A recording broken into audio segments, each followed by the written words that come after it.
Imagine two students walking into the same community college classroom. Both are intelligent, both are motivated, both want to earn a degree.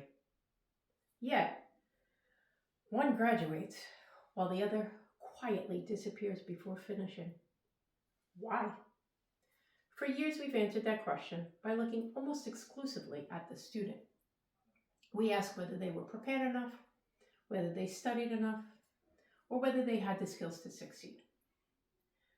But what if we've been overlooking one of the most important parts of the story? What if the way faculty interpret students' educational histories also shapes who succeeds? Good afternoon, my name is Nancy Minutoli, and my research explores that overlooked question. The literature is remarkably consistent on one point. Students do not arrive at community college with equal opportunities. Research has shown that early educational experiences are shaped by unequal school resources, family capacity, neighborhood support, and access to academic opportunities. These experiences influence students' self-efficacy, academic identity, and a sense of belonging long before they ever step foot onto a college campus. Scholars such as Tinto help explain why belonging and academic integration matter. Bandura shows how self-efficacy influences persistence. Lansing-Billings reminds us that culturally responsive teaching affirms students' identities while maintaining high expectations.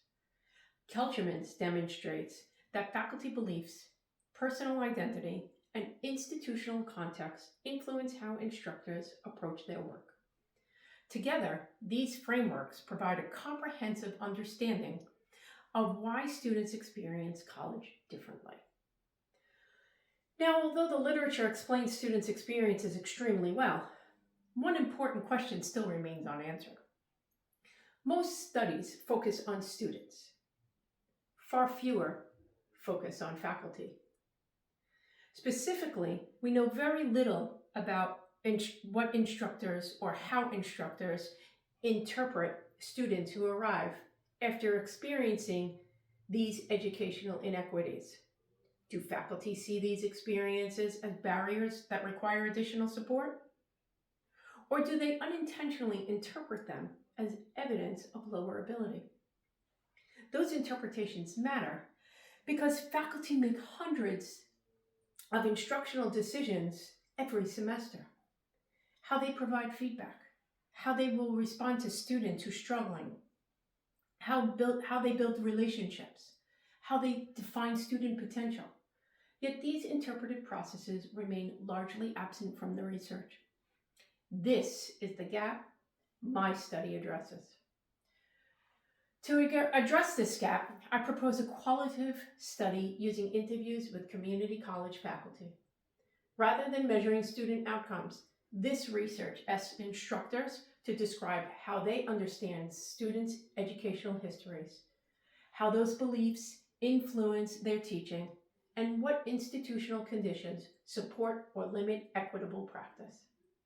The goal is not to assign blame here.